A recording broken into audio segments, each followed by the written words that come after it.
What I did, just so you know, is a quick swipe down in the middle of the phone to get into the spotlight search. Okay, don't even know what that is. Spotlight search is, it'll find anything on your phone that you need anywhere. So single finger swipe in the middle of the screen. Here, look up at me real quick. Okay. Single finger swipe down the middle of the screen to get this little search area up. Okay, then I just typed in watch, and then it brought that app to me. I don't have to go search for it or look for it. Oh, that's good. That's really nice. So, well, Spotlight Search, you can put in any keyword and it'll look in your email, it'll look through your text messages, it'll look through your notes, it'll look anywhere for that keyword. Hey Siri, what does jMac fix? jMac fixes everything. Coming to you from the Owl's Nest Studios in Portland, Oregon, it's jMac Fixes Everything, where we answer your tech questions and discuss all things Apple. For valuable, actionable, real-world Apple advice that you can count on, look no further than jMac Fixes Everything. Now here's your hosts, Jamie Pollock and Audrey Isbell.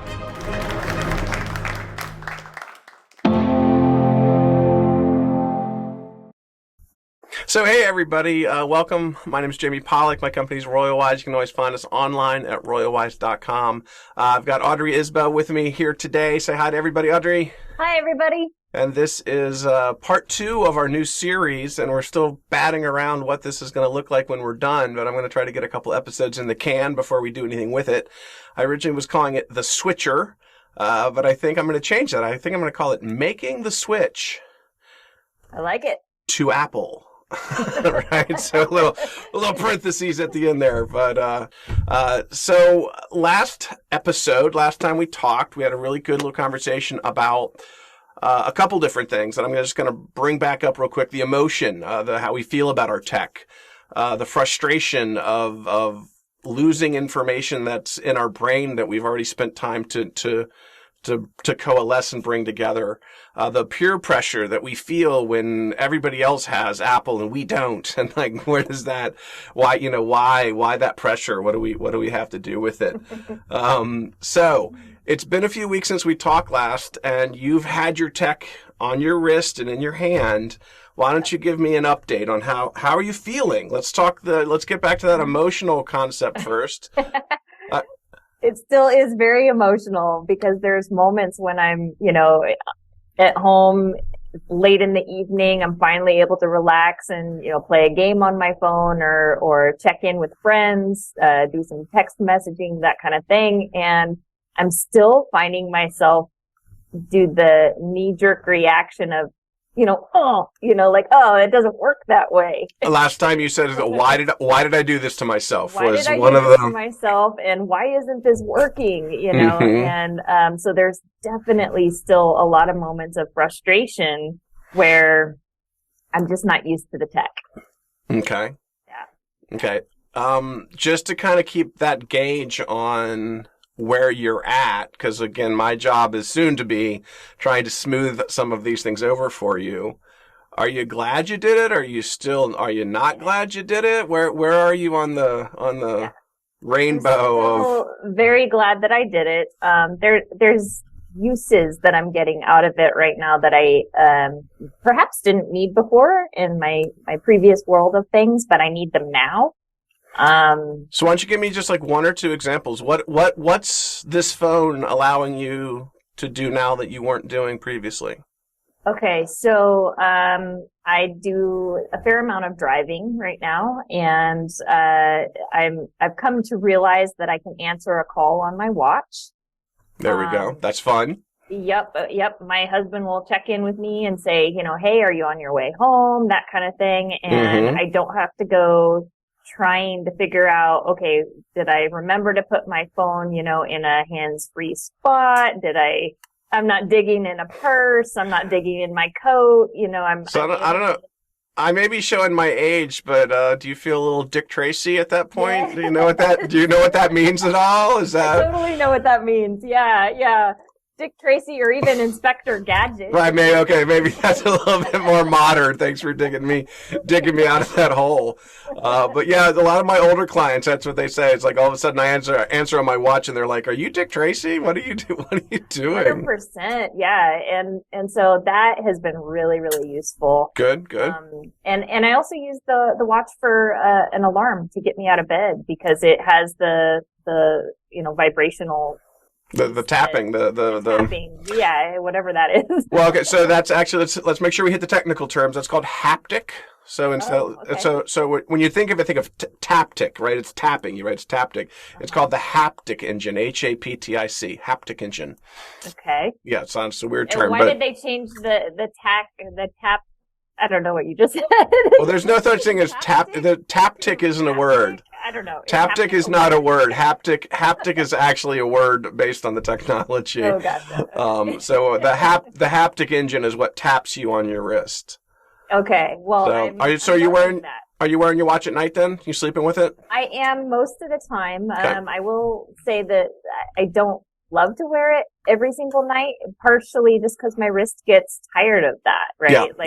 I don't know what it is. Maybe it's my getting older or whatever, but I can feel it and it wakes me up at night, and I used to not be able to wake up for anything, and now little things. Well, it may be the watch, or it may be that we're getting older. Let's not even go there. I know. Let's not even go there.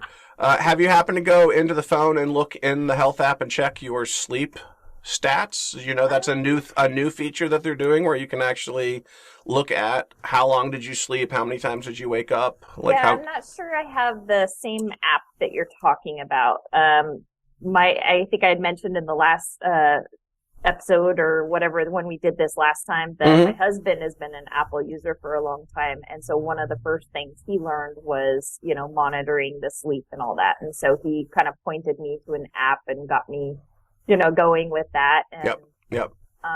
And surprisingly, I'm finding it to be interesting, but also kind of like do I really need to care about this? Because it's a little TMI. A little bit. I'm like, I kind of know, like already, like I slept 4 hours versus 8. Right, yeah, you can just feel it. You can just feel it. You can, but it's kind of nice to see it too, to just kind of have that extra acknowledgement that. Well, let's make sure we keep touching the informational points. First off, there's 3 apps on your phone that relate to your watch. One is the watch app, where you can do configurations, look at different faces if you want to switch your faces, and configure the watch.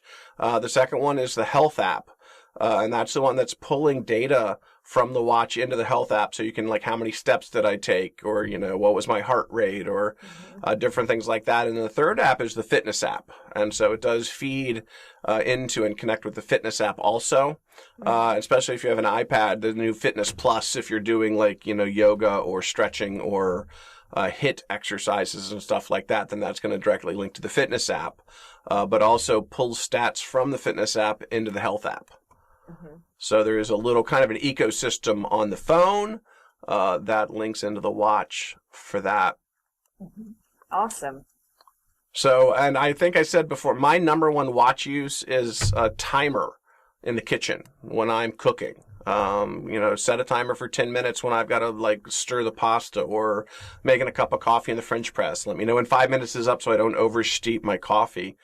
And I'm just going to say this because I know I see beginners get into this. I had somebody actually ask me a couple of watch questions the other day. Brand new to the watch, had bought a used one. Their number one question is, how can it not be a British man? How can I make it to be any voice but that? Right? So I showed them how to go to the apps. You take the crown, you push the crown in, you get to the apps, find the settings app. Right, and inside the settings app, we can go to Siri and alter the voice. Right, so we did that one, and I mentioned that my favorite watch thing is setting the timer, and they immediately said, "Oh, let me try," and they said, "Set an alarm for half an hour from now." Okay, setting an alarm and a timer are not the same thing. And so I want to just bring that up Thank you here. for saying that, 'cause Right? that's one of my struggles. Exactly. So again, we're going to keep trying to make sure we're bringing in little tidbits of knowledge to make your life better as you're asking questions, and I see and feel the frustration. So let's distinguish this one as a quick little lesson for you and everybody else that might run into this. An alarm is like, in the morning, my alarm goes off. Hey, wake me up every morning at 7 o'clock. Bing, bing, bing. I'll snooze for 9 minutes. Snooze for 9 minutes. That's an alarm.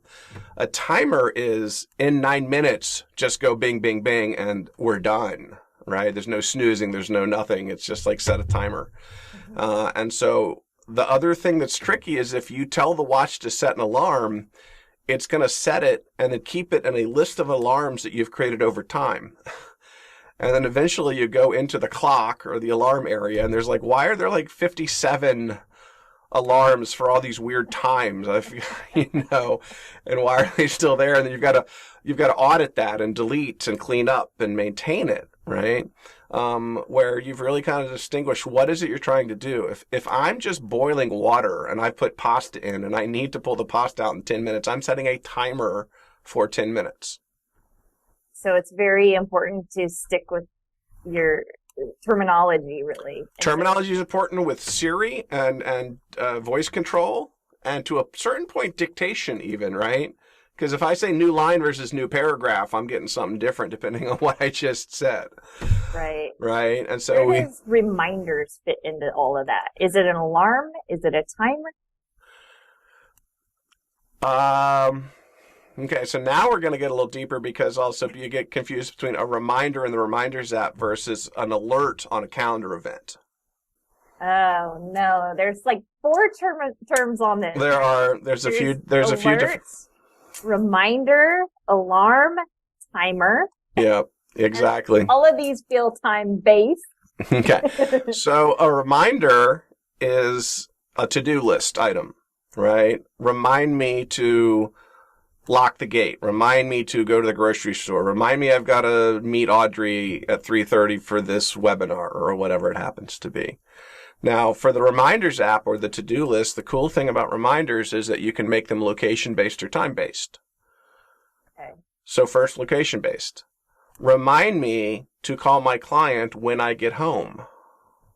Remind me to take out the trash when I get home. So the minute I get into my driveway, my phone or under a watch will be like, bing, bing, bing, you're at your house. Remember to do these things that I've told you to remind me of.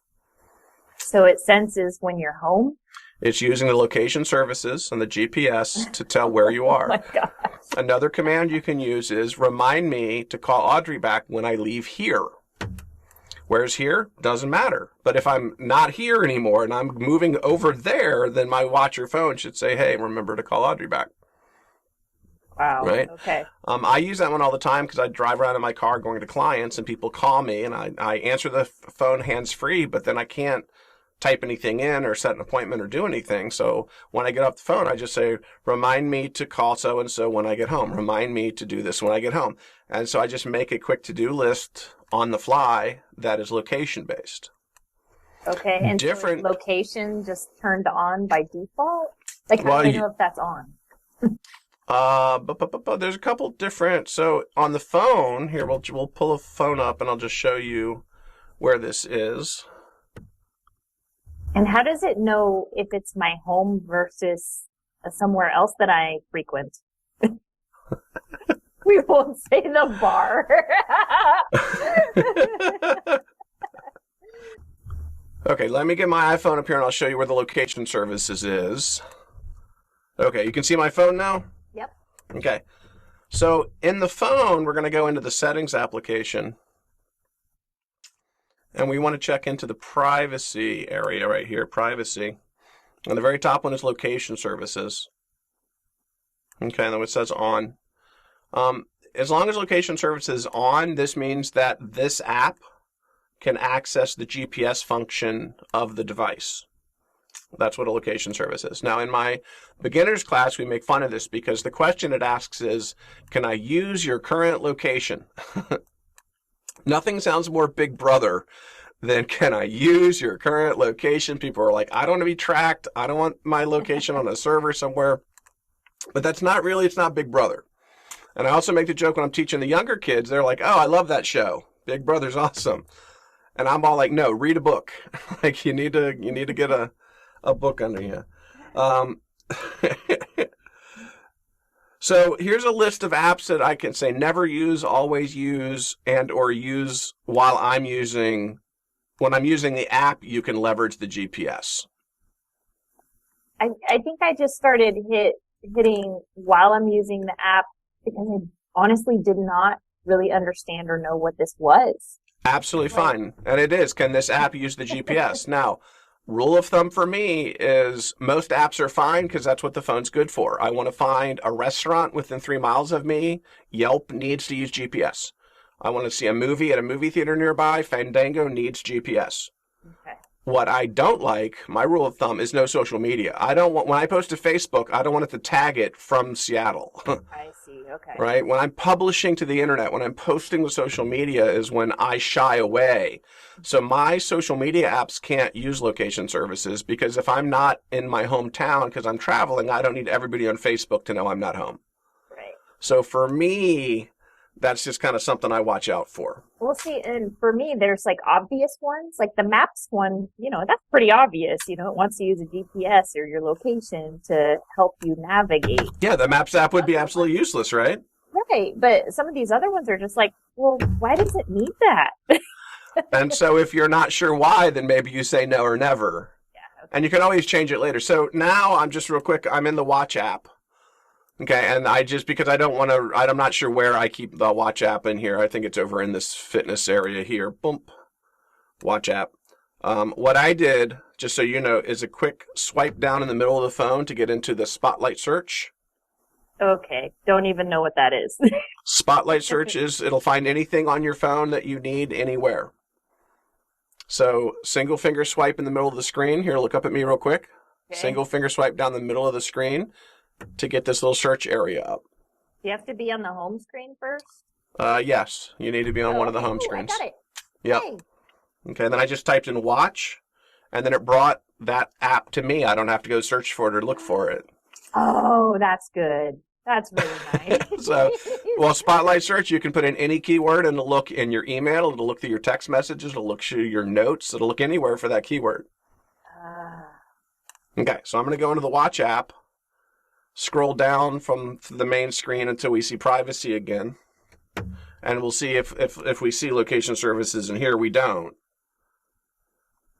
Right? Now, a lot of things on the Watch are feeding off of phone settings. So if the phone is set a certain way, the Watch will just inherit it. But we'll go ahead and search in here. I'm going to use the search inside of here just to type in location.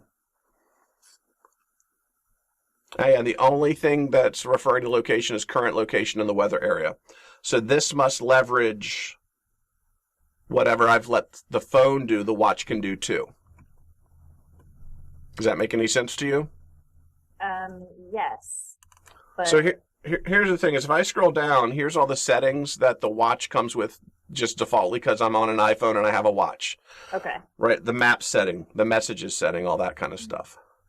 But as I get down here, it says installed on Apple Watch. Here are the other apps that aren't Apple-based. These are third-party apps that have a Watch applet. Okay. Right? But you'll notice even here for Yelp, I don't have any settings. I don't have anything I can change. So the assumption is if I let Yelp use location services on the phone, obviously they can use them on the Watch also. Interesting. Okay. Okay. So a nice little quick lesson on location services and the fact that that's saying, yes, this app can use the GPS portion of the phone. Okay, now let's get back to the question. Reminders. Location-based reminders is how we even got to this topic. Well, of course, there's time-based reminders. Remind me every Thursday night at 8 o'clock to take out the trash. Okay. Right? You have to be that specific. Well, to a certain degree, but I personally don't like to do reminders that are repeating on a weekly basis. I would rather make a calendar event. Okay. So I would rather make... Tell Siri that. Siri and the calendar are a little more challenging because you can say, hey, set an appointment for Thursdays at 8 o'clock. But the problem that I find with Siri in the calendar, she always wants you to name somebody and send an invite to that person, and blah, blah, blah, blah, and it's just, it's a little too automated for me. So I will manually go to my calendar and make an event, and then put a repeat on it, and then set an alert for it. Okay, so if you're driving and you can't be like doing that, you're gonna tell... I would probably say, remind me to create an appointment for this thing when I get home. Okay. We're layering the technologies. That's so funny. Right. It just really depends. I mean, you've got to practice Siri, you've got to practice voice control. And for me, there's just some things that it's just too complicated, and it's too easy to have it go wrong. And then you feel like you need to correct it, right? And I'm not pulling over to do that. Right. And if I do something and it's wrong 3 times, now there's 3 events or 3 reminders or 3, So I keep it simple. I do some simple things. I practice them when I'm not driving for sure. Like you gotta get used to that. But this is a good conversation on like peeling the onion on the options. Like all of a sudden there are a lot of options on like a reminder versus a calendar event with an alert versus like if it's repeating, should it be this or that? I found that you have to get like really specific, and if you're just not in that mindset to do so, then it becomes really weird. Yeah. And that's when I gave up with Siri and the calendar, when I would say, hey, make an appointment with Audrey for Tuesday at 8 o'clock, and be like, okay, I'll send Audrey an invitation. No, wait, I don't want, I just want to remember something. I don't, you know what I mean? But when you use Siri in the calendar, that part is kind of part of the automation, so you kind of got to watch out for that. Okay, awesome. And how did we start this conversation? Is that there's a difference between telling Siri on the watch to set a timer versus set an alert or an alarm. Yep. Right? So that terminology does matter. Okay, so that's our first example of something that you're doing now that you weren't doing before. Do you have another example or anything else you want to share with us that's... I'm having a big challenge with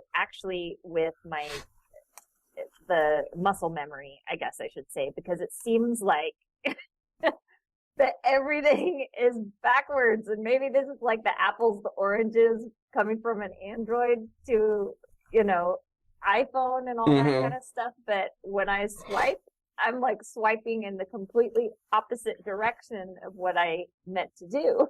Oh, weird.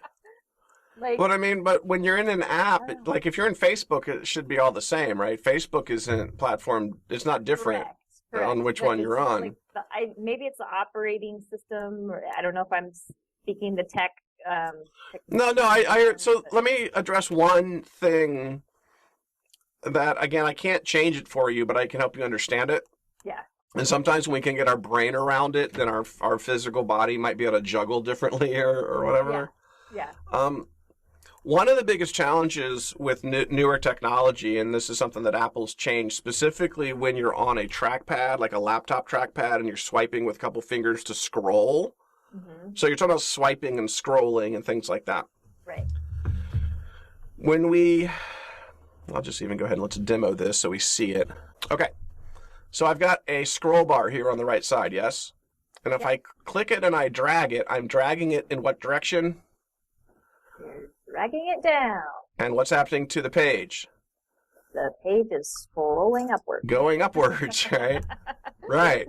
But now, if I'm on my trackpad and I put the cursor over the middle, if I go up, it goes up. And if I come down, it goes down. Yes. Okay? So this is called natural scrolling. Okay. Up is up and down is down, which is the exact opposite of the way we've all been trained our entire lives, which is to drag this down so things go up. Oh, right? My goodness. Yes. That is the origin of this, what seems like a disaster to a certain degree. Now, the funniest thing about Apple is they always want you to have some form of control, and so I could always come back here to my trackpad settings and go to my scroll area and say, I don't want it to be natural. Make my scrolling unnatural. Oh, wow. Okay. So now down is up and up is down, or I can say turn on natural scrolling so that up is up and down is down. So that you could never sit at somebody else's workstation. And it's just, I'm going to go ahead and call this one out. I've got an employee, and his name is Peyton. And Peyton Miller's our marketing guy, and he was a Windows. Yay, Peyton. He was a Windows guy, and he switched to Apple for us just because he worked with us, and we gave him an Apple computer, gave him an iPhone. But he has turned this off. Because he didn't want to have to relearn it. He just wanted it to be the way he thought about it. And so anytime I touch his laptop, I go, why is it going that way? I'm like, how you feel about your phone right now, I feel on his... If you really want to mess with somebody, this is the setting to choose. Right? So, but that's only on Peyton's laptop is that the case. Because when he goes back to his phone... Let me get in here, right? Up is, I swipe down, it goes down. I swipe up, it goes up. Now, is that what's blowing you around, or? Not always. So when you're on the lock screen and it's showing you like that you've had a couple of messages come in. Right. So you've got a couple of notifications. Yeah, a couple of notifications on an Android, or at least on my last several Androids, I'd be able to swipe, I don't know, left or right or left, whatever, and it would basically remove the notification off of the home screen. And now when I try to do it, it's the completely opposite, and it takes me somewhere else. Okay. I'm like, no, wait, I'm just trying to get rid of the notifications. Okay, so let's talk about the Apple basics. Like what is you just kind of got to get into your head. Okay. So that hopefully we get this taken care of. So I'm going to go back to my phone. You know what? Yeah, go ahead and shoot me a text. See, I don't have any notifications right now. And if I swipe down from the top, I should be able to see the notifications screen. I just don't have any notifications. Okay. So just shoot me a text so that it comes in and I'll get notified about it. But what I want to show you first is this. Is if I go into if I go into Mail and I want to delete a message, all I have to do is swipe it to the left. Oops. Swipe it to the left. See how that little thing opens up? Yes. So if I swipe it a little bit, I get the options of more, flag it, or trash it. And if I swipe hard, it's just gone. Okay, where did it go? Either archive or trash, depending on how you're configured in Mail. Okay. Now, so when I do this, it says trash. Therefore, it's going to the trash. But if you are on a Gmail account and it says archive, it will be removed from the inbox but stay in the all mail folder. That's a whole different discussion. Okay. So the other place that comes into play is in messages, text messages. Right? And if I want to delete a text message, I can swipe that left and do the same thing. Okay. See that? So I can delete this whole conversation. Yeah. Now, I don't like deleting text conversations. I like to have them. Okay. So let me put the phone to sleep and wake it back up. You're on Do Not Disturb. I saw am. that pop up for you. Yeah, we can turn that off. Okay, all right. I did actually accomplish something in here. Text me again. Shoot me another one. Okay, so there we have a notification on our lock screen. If I swipe it left, I can either clear it, or this is brand new actually in the last two operating systems. I have options on how am I notified. Okay. So I can just clear this notification or say I want to get better idea of like mute this notification for an hour, mute it for a day, turn off all notifications from messages, or view my settings for how can messages notify me. Okay. Okay, but it's still a left swipe to clear the notification. And also I'm swiping right. If you swipe right, then you're just going to get like this. This is actually like a Today screen or like a spotlight. Yeah, so you've got to start thinking, swiping left is the way to process things. Left swiping is the way to process it. Also, I want to make sure that you realize that this is not... Oop, let me get it back in there. If I swipe it left and clear it, I'm just clearing the notification. The text message is still waiting for me. And I could just tap here and go to the text message. Okay. Look at that. Look at Look it. at that. Is that your Bitmoji? Your Memoji? Yes. Yeah, Memoji. Brian showed me how to set it up, and I've been playing with the clothing. Yeah, oh, very nice. You know what? I still haven't, as far as my Memojis go, I think I still have long hair on my Memojis. Wait, you have more than one. Yeah, you can make more than one Memoji. You can? Yeah. Oh, that's cool. So there's me when I had my long hair, and then this is what I look like now. Super fun. Looking good. So I don't know if you know this also. If you swipe down from the top by the clock and down, here's your notification center. So you can see all the notifications that have gone by that you've missed. Oh, okay. Okay. Okay, so that's just on any home screen or lock screen, top middle of the phone down to get a notification center. Now, if you swipe in the middle of the phone, you get that spotlight search. So you got to kind of get that straight. So watch real quick. Watch me do it real quick. Okay. Spotlight search in the middle. Notification center from the very top. Okay. And then if you're too far to the right and you come down, then you're in the control center. Okay. Wow, So it's like really picky about where you are. And then if it's up is to get rid of your apps, right? Well, that little, the gray line across the bottom, flick that up to close things. Yeah, so that one, that's been fun. Well, let me say something about that too, is no momentum. I see people doing this. Uh-huh. No, just... Gentle. All right, it's so subtle. It's a flick. It's just a whoop, flick. Okay. Whoop.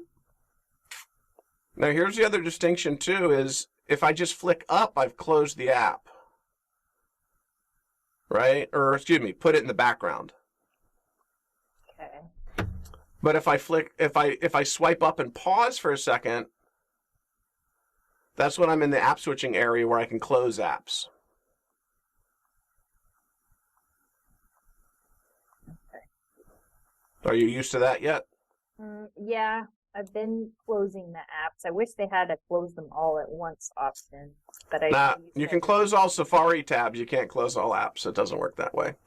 Yeah, that's the other thing that feels backwards is I'm getting used to Safari and the URL will disappear and it's also at the bottom, whereas the other platforms have it at the top.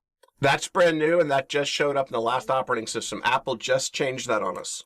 So you're hating it too. It's not even, it's not because you're the switcher. It's not just you. I also am like, where is the, so I guess let me demo that too, just so we keep, let me make sure. All these directions, it's just like, wow, okay, why does it feel backwards? Oh, because it is. Because it is. Hey, wait a minute. Because it is a new thing to do for sure. Okay, so I'm back on my phone. You can see my phone okay? Yep. I'm going to go into Safari. One of the things about the way Safari works is if I'm scrolling, they want to give me as much screen space as I can get. So when I'm scrolling up, you notice it disappears. Okay, yes. But when I scroll down, it shows back up. Okay. Right, so scroll up. It wants me to have as much room to see as I can. Scroll down, and now I've got my location bar and my menu back. Okay, so I have to scroll back up in order to re-navigate. You have to scroll down if you want to find the location bar. Yeah. Swiping up will make it disappear. Swiping down will make it reappear. See what I mean about the directions? This one is not you for switching. This is everybody. Okay. Just to tell you. Okay, and then how do I get to the tabs again to make them all go away? Down here in the square and a square at the bottom, the square with the square behind it. Oh, okay. And you can swipe them left again. Swipe them left to make them go away. Okay. Or you can touch and hold on the done button, and then you get the pop-up of close all of them at once. Man, you do a lot of research. I do have a lot of tabs I keep open. Oh, wait, there's a tap list. I'll get rid of that tap list from tomorrow's verse. Yeah. Wow. There's my Ridwell. How do you say sorry in ASL? Oh, nice. I was actually at the bar and there was a guy that sat down next to me at Tomorrow's Verse, and he had his phone up, and he was just all, and he was just like going nuts, and I was just like, dude, are you okay? Are you okay? And I kind of checked in on him, and he was just like, and then it hit me. He was deaf, and he was signing in through his phone, and then I felt terrible, and I was like, sorry, Yeah. And then he actually gave me props for realizing it, and then and making sure I had the right sign to apologize to him. Oh, that's awesome. Awesome. Well, I've got a bunch of deaf clients. Did I say blind? Deaf, excuse me. Deaf clients, and not blind, deaf. So I don't know. I've been trying to learn some ASL, some American Sign Language anyway, just because I need it to help them. Okay. So I feel like we covered a lot of great topics, and hopefully we're kind of, again, just guiding you toward this understanding of it was this way and now it's this way, and we're kind of gotten specific. I remember last conversation, there was a specific question that you had asked me, and I got all excited about it, and then you changed it on me. Do you remember what that question is? Do you have it on your list? I don't know. I've got a number of things on my list here. Well, we got time for one more, if you want to bring up one more kind of like conundrum, switcher conundrum. Well, okay. Okay, here's one that I don't know if you can answer or not. Uh-oh, she's playing Stump the Chump. We love car talk around here. So, do I have the ability to schedule a text message? Not until iOS 16 comes out. I think it's coming out in the next operating system. It's not there yet. Like, I want to tell my bestie that, is fabulous. No. I want to do it tomorrow at like the butt crack of dawn. No. 4 a.m. No. I'm not sure if that's the feature. I'm awake at that time. Yeah, I'm not sure if that, we kind of expect that to show up in mail long before text messaging. Just think of the world we would live in if everybody could automate text messages. Well, so I used to, right? Like I had, maybe it was the app that came with the phone, maybe it was a different app, I don't know, but I also noticed that the apps on my iPhone they're not always the same, right? Like some people. Yeah, the developers change them a little bit depending, like with Apple apps, there's some common icons and or standard ways of doing things, and the developers do kind of have to adhere to those standards. So it can be a little bit different, can be a little bit weird. Well, and I've searched for apps that I used to have that are not offered on iPhone, apparently. You might be able to do that in like a WhatsApp situation or something. There might be like in Facebook Messenger or something weird, but no, not natively in messages. So this is how I used to, help people think that I was really on my game, as I would schedule the message in advance. Yeah, the things that are coming in iOS 16 to messages that are like groundbreaking, but we're not sure how they're going to affect privacy, is being able to edit messages after you send them. Oh, wow. Yeah. And then delete them, like remove them. Say, oh, I didn't mean to send that. I'm going to unsend it. Right. And then that comes back to, if somebody's being stalked, if somebody's being abused, if somebody is like, being harassed over text messages, and the people can just go in and be like, boop, boop, boop. See, I didn't say it. I didn't say it, So I'm not sure how they're going to handle that. We're kind of expecting to hear more about that before iOS 16 launches, or iOS 16 is not going to have this in it when it happens. Gotcha. So. That's a fair answer. I was apparently using it for all the wrong reasons anyway. Part of my job is to tell people what they can and cannot have, how to do something. Yeah, like, does it do this, and how do I do it? Yes. Should it do this? Right? Like, we still have to keep a small eye on that part of the technology. How did we do today? Do you feel better? I feel a lot better, yeah. I think understanding the terminology behind the alarms and the timers and it's really kind of funny too. You'd mentioned in the, kitchen cooking and set a timer and whatever, right? And it didn't really dawn on me that I was setting a timer in that sense of setting a timer, right? I just wanted the alert from, Siri or whatever. I was with a client and I said, I'm going to set a timer. And they said, set an alarm for half an hour. And I went, no, that's exactly wrong. Exactly wrong. So, my husband, he'll be like, hey, can you set a timer for 15 minutes or whatever? And now it's really funny because he has a watch on his wrist, right? So right. I get to look at him and be like, hey, Siri. let me Google that for you, right? How that works, honey. Right. Hey, all right. Now you're talking. See, now you're talking. We're going to get you like above speed so you're like ahead of him a little bit, and then you can start giving him some. Yeah, it's kind of funny. Well, like, I'll tell I'm you. not your personal, assistant anymore. Yeah. You've had the watch longer than I have. And I have a watch class. I encourage you to take an hour out of your day and watch the watch class. You can even watch it at 1.25 time if you want to speed it up and hear me talk like a.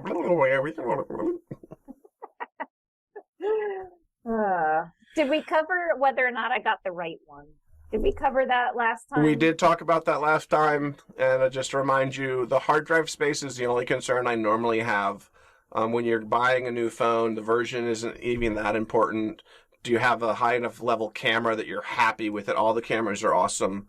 The only question I always have is, did you get a big enough hard drive? Because if you want to record 4K video, that could be like 10 gigabytes of space.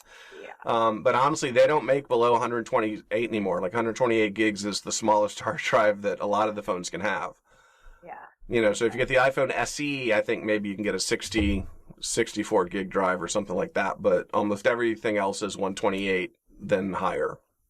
What I am getting a lot of right now is, your phone is so small. I'm like, well, yeah, it's a 13 mini. Yeah, right. Okay. It's still an iPhone, people. Hey, no, you switched. You did the switch. Don't let the peer pressure tell them to, actually that's jealousy. That's not even peer pressure. That's Your phone still fits in your pocket. That's like weird. Yeah, compact.